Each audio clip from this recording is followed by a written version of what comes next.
Olha, gente, eu nunca considerei uma das séries da minha vida, assim, mas, sério, vocês já pararam pra pensar o surto coletivo que foi o lançamento de Round Six, o fenômeno que essa série virou, o fenômeno cultural, o fenômeno pop.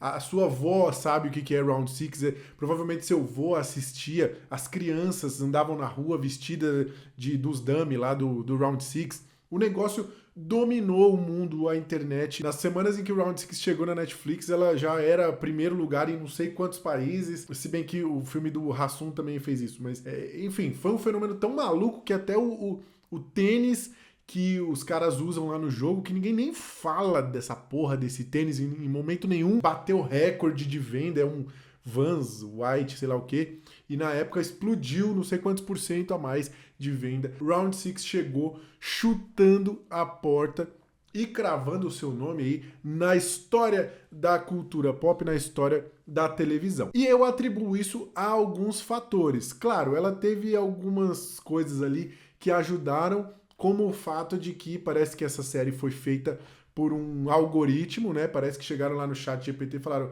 chat, faz uma série aí pra gente com várias paradas que tem apelo com o público. E aí veio essa série que tem colorida, um design descoladão, né? Um design marcante, tem vários ganchos, sempre um gancho ali no final do episódio, a própria estrutura do episódio, ela é muito palatável, né?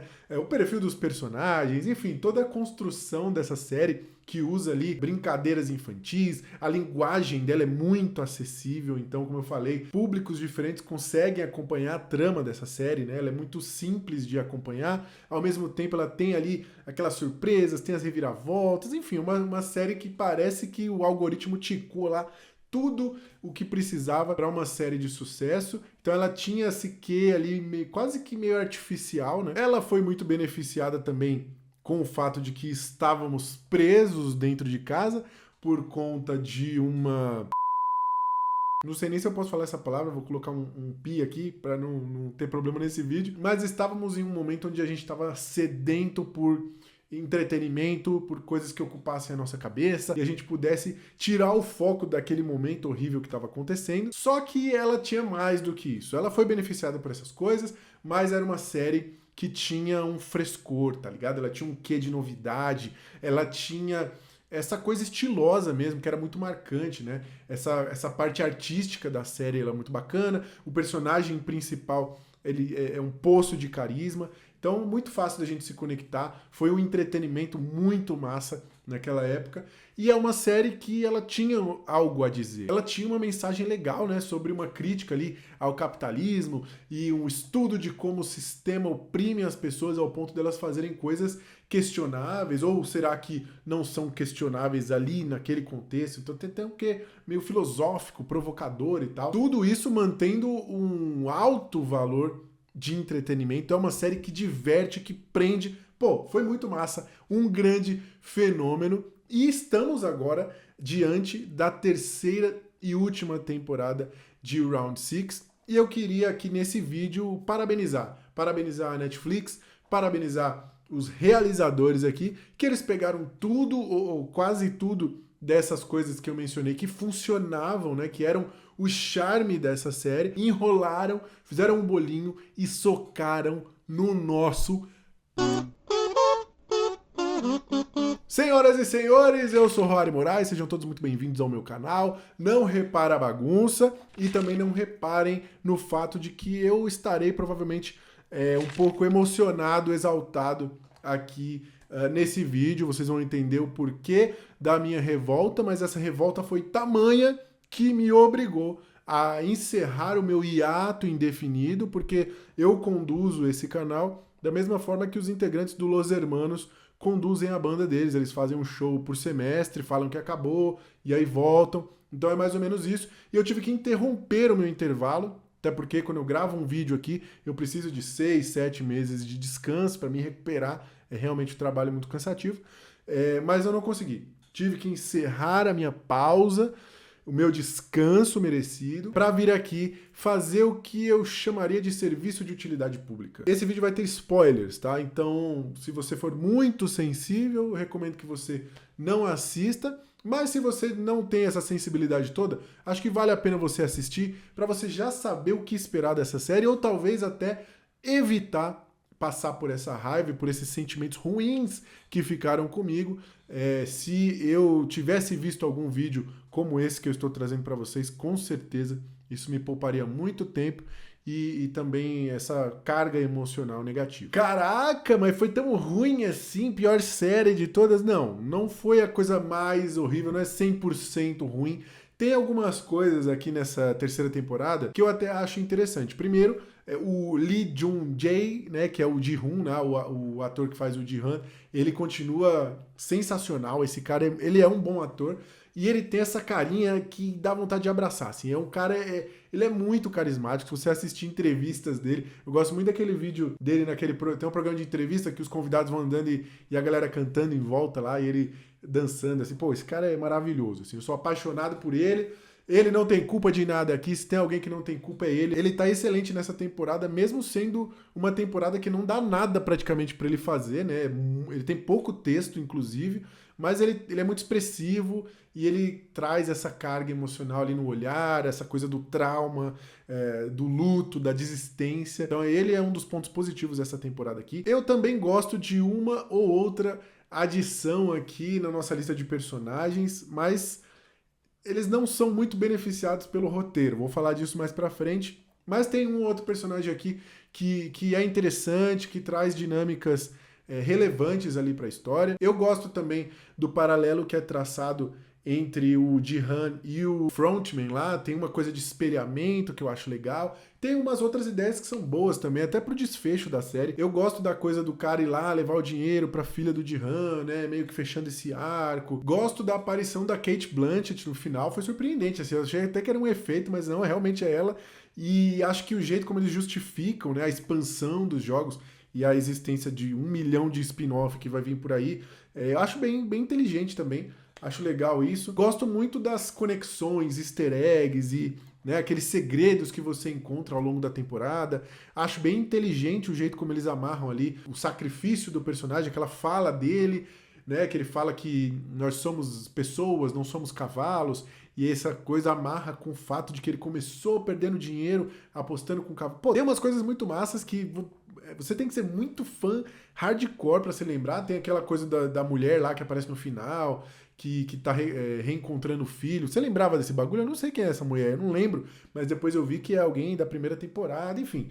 Se você tiver uma boa memória, o que não é o meu caso, acho que você vai pegar alguns detalhes aí bem legais que eles amarraram ali da primeira temporada. Aquela bruxa lá, teve várias previsões que ela acertou, e se você olhar, faz sentido algumas coisas. Enfim, como eu falei, boas ideias perdidas nesse monte de erros e decisões equivocadíssimas. Eu diria que são como pequenos grãos de milho se destacando em uma grande pilha de fezes. Eu sei que essa metáfora não foi muito apropriada, um pouco nojenta. Já tô acostumado. Ah, coitado! Que coitado o quê? Ele é um cocô? Mas ela reflete muito a realidade do que é essa terceira temporada aqui. Vamos então falar dos problemas, que é essa parte que eu tô empolgado pra falar. A primeira coisa que a gente precisa falar é do esvaziamento dos personagens, incluindo do nosso protagonista, mas isso eu vou falar no final. Quero destacar as novas adições aqui. A gente recebe vários personagens e eles são extremamente unilaterais, eles são unidimensionais. O cara é ruim porque ele é ruim. O velho lá é escroto porque ele é escroto. A bruxa, ela só é bruxa. E é isso, a gente só tem isso. A série só dá isso a respeito de cada um dos personagens. Eles não têm motivação, eles não... Um ou outro, eles soltam uma frase. Então você sabe, por exemplo, que o cara lá que é o pai da criança, ele, se eu não me engano, era ele, né? Ele, quando entrou no jogo, ele tinha enganado uma galera, uma questão de investimento, tinha um povo querendo matar ele. Inclusive, se eu não me engano, tinha galera lá dentro que queria matar ele e acho que ninguém nunca mais lembrou disso. Eu posso estar confundindo os personagens, talvez não seja ele. Mas se for, a série também esqueceu disso. Eu não lembro deles terem tratado dessa questão. E é isso, a gente tem muito pouco pra gostar, pra se envolver, pra ter empatia com essa galera. Mas a série implora pra que a gente goste deles. A série fica de joelhos falando, por favor, goste desse personagem. Tá vendo esse cara que morreu aqui? Poxa, ele era tão legal, você precisa se emocionar com isso. Você precisa se emocionar porque o outro personagem, que a gente também não conhece, tá triste agora, e ele também é bonzinho. Ele é do grupo dos mocinhos, sabe? Então você precisa se emocionar. Mas não funciona, a gente simplesmente não tem repertório suficiente para se conectar, para se envolver, para se importar com qualquer um desses personagens. Salvas algumas exceções, como aquela mulher trans que tá lá na série, que é um personagem que é interessante, apesar da série não dar muitos motivos, mas é interessante a dinâmica dela ali, ela se destaca em algumas provas e isso pode ser motivo suficiente para você acabar gostando dela, mas são pouquíssimos, raríssimos os casos dos novos personagens que conseguem criar esse vínculo que é um fio, um barbante ali bem fininho, prestes a se romper. A série até tem algumas provas criativas, né? Ela continua com aquela coisa bem inventiva de encontrar jeitos de matar e tudo mais. Mas é isso, assim, você perde muito peso daquele acontecimento porque você simplesmente não se importa com o personagem. Ainda que sempre tenha sido muito violento, ele tinha, como eu falei, algo a dizer, ele tinha personagens que eram mais interessantes e melhor apresentados pra gente. Pelo menos é a lembrança que eu tenho. Inclusive eu fiz um vídeo na época da primeira temporada, eu não assisti o vídeo, eu não me lembro exatamente o que eu falei, mas eu provavelmente estava bem empolgado, devo ter dado uma nota boa ali. Enfim, eu vejo agora um declínio muito grande. Tava pensando aqui, né? Eu tô falando, porque a bruxa lá, não sei o quê, eu não me lembro nem o número da galera, não me lembro os nomes desses personagens de tão indiferente que eu fiquei, assim, porque eles realmente não são marcantes, eles são completamente esquecíveis e a série faz questão de destacar isso pra gente, o quão esquecíveis esses personagens são, quando ela opta por, no último episódio, lá no desafio final, ele manda lá meia dúzia de pessoas e 4, 5, sei lá, são 7, 8 pessoas, não lembro. 50%, 60% daquela galera são figurantes, são personagens que nem na votação lá os caras apareciam. E pra quê? Pra quê? Como é que eu vou me importar com esse desfecho, sendo que a gente só tem o nosso protagonista, um bebê de CGI esquisito, um cara que é o pai do bebê que também não fez bosta nenhuma a temporada inteira, e o resto, um monte de gente que a gente sabe que tá ali só pra causar impacto com mortes desnecessárias. Então tá aí, eu acho que um dos grandes problemas dessa temporada são as escolhas, né? Eles priorizam alguns personagens e alguns arcos narrativos aqui que definitivamente ninguém se importa, foda-se 1000 vezes, ao invés de dar profundidade para esses personagens, de fazer escolhas melhores ao contar essa história. Eu acho que poucos movimentos aqui fariam com que essa trama da terceira temporada tivesse muito mais impacto e até o próprio sacrifício do Ji-hoon aqui ia ser mais bonito, mais emocionante, sabe? Por exemplo, por que a série vai gastar tempo contando a história daquela menina que é que tá lá dentro dos jogos, né? A menina que é dummy lá do Round 6, sei lá o nome dela, que fica ajudando o outro carinha. Eu entendo, é interessante você poder ver o jogo sob a ótica de alguém que está do outro lado, que está causando aquele mal, né? E que tem essa crise ali de, pô, isso não tá certo. Cara, isso é massa, isso poderia render algo muito legal. Mas primeiro, ela não tem desenvolvimento nenhum e ela decide ajudar um outro cara que foda-se. Porque ele trabalha no parque lá. Aí tem foda-se. Eu acho que a palavra dessa temporada é foda-se. Ninguém se importa com esse personagem. E aí eu tinha muito essa sensação ao longo da temporada, quando rolava aquelas cenas do detetive lá no barco também. 2 temporadas o cara... Primeiro que, se você somar, dá pra falar das 3, né? Porque a primeira temporada, ele também faz todo um auê pra chegar lá, nada acontece. O cara na primeira temporada fez nada. Na segunda, passou a segunda inteira procurando essa porra dessa ilha e não acha.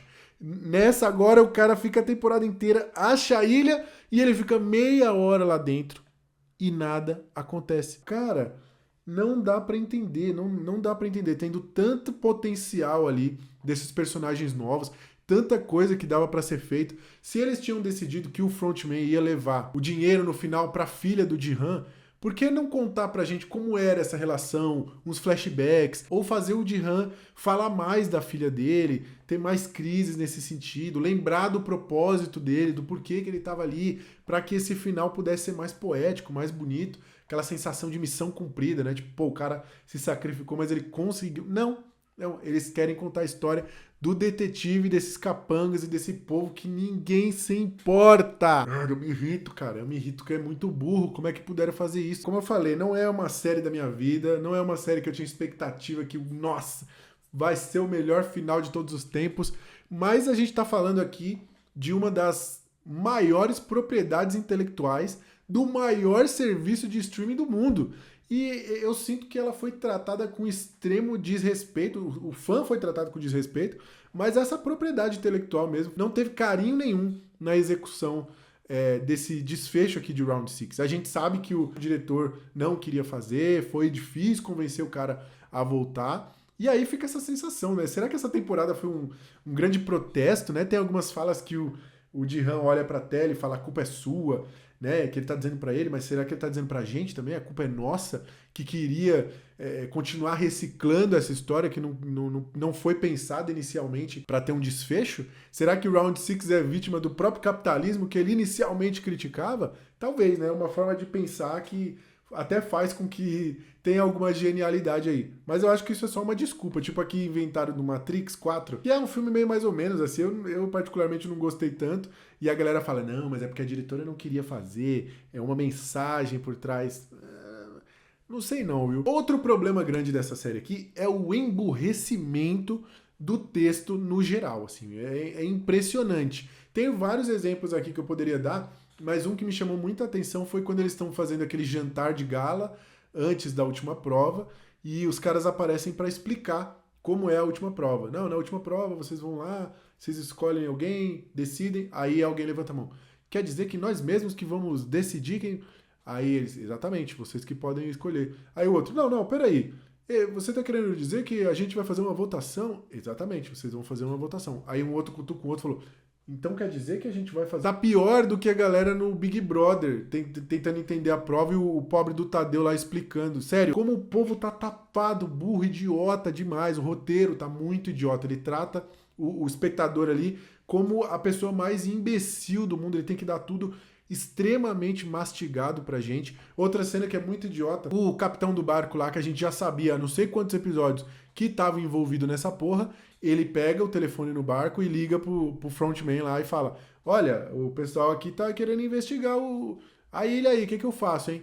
Ó, não deixe ninguém descobrir onde está a ilha. Ah, tá, pode deixar. Mas ele já não tava fazendo isso, precisava de uma cena pra ter esse diálogo, pra caso quem não viu, tava moscando, tava mexendo no celular, entender que, esse cara é... Caramba, hein? Não vi essa daí vindo não, hein? Porra, isso aí me revoltava demais, velho. Tinha hora que eu ria alto, assim, porque o que parece é que nem a série tá se levando mais a sério. Inclusive, tem algumas cenas que eram tão pastelonas, assim, de comédia pastelão mesmo, que era inacreditável, velho. Me dá outra pedra, vai, anda.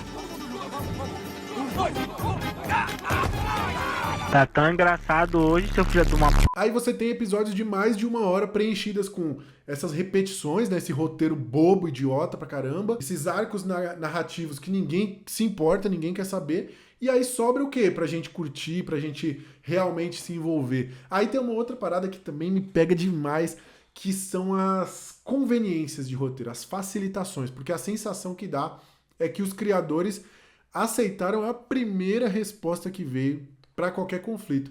Como é que a gente vai resolver para esse personagem chegar no... Não, assim? Beleza, então fechou. Zero energia gasta para pensar nesse roteiro aqui. Cara, como eu me irritava. Aquela prova das portas, onde um grupo recebeu a faca e o outro tinha que se esconder. Aí tá lá aquela véia, aí ela abre a porta e ela encontra quem? Dos 50 jogadores que sobrou, o filho dela. O Ji-Han que tá caçando aquele maluco lá, quem que ele encontra? Aquele cara lá. Se você começar a fazer algumas perguntas simples, você vai ver que tem muita coisa que não faz sentido. O Ji-Han, ele tentou entrar lá com um rastreador no dente, super escondido, uma parada mega engenhosa, e os caras acharam. Quando ele chegou lá, tava sem a obturação lá, sem a parada aqui. Só que entrou gente com droga, entrou a mina grávida, entrou a véia com o negócio no cabelo. Como é que funciona? É igual a alfândega aqui, que é o negócio do imposto lá, que pega só um ou outro e taxa e os outros não. É impressionante, cara. Eu via principalmente essa coisa dos personagens novos e desses arcos completamente irrelevantes. Eu ficava vendo aquilo e pensando, será que tem alguém agora em casa que tá assistindo e liga e fala, poxa, tô muito ansioso pra saber o que acontece com aquela menina, com o cara que era artista lá no parque lá. Não é possível, cara, que alguém... Nossa senhora. Eu poderia ficar aqui mais meia hora falando de várias outras coisas, mas eu acho que eu fiz o meu ponto. Tem aquelas cenas com os VIPs lá, aquilo é patético, mal atuado, inclusive. Tudo, se bem que desde o começo, né? Eu lembro que já na primeira temporada, tudo que envolvia essa coisa dos VIPs era meio ridícula mesmo e enfim, não melhorou, só piorou, na verdade. Mas uma outra coisa que me ofende demais é o que eles fizeram com o protagonista. Nessa coisa de emburrecer, de esvaziar o roteiro, de não ter desenvolvimento para os personagens, eu acho que o maior prejudicado aqui é o Ji-Han, né? Que na jornada dele, ele sempre foi esse cara extremamente coração, mas que, pô, ele era aguerrido, o cara ia pra cima e ele tinha um propósito, ele tinha uma motivação, ele voltou pra essa merda porque ele tinha essa motivação e beleza, eu entendi. Ele tá quebrado, ele tá traumatizado, ele perdeu mais amigos ali dentro, que inclusive o Round 6 é a Vila do Chaves, né? Você entra lá, você encontra sua mãe, sua tia, o seu vizinho, tá todo mundo lá. Eles vão vir pra cima da gente, feito um bando de loucos. Mas enfim, beleza, eu entendi, ele tá quebrado, mas e aí? O que você quer me dizer? O que a série quer acrescentar na jornada desse personagem? Qual foi o aprendizado dele?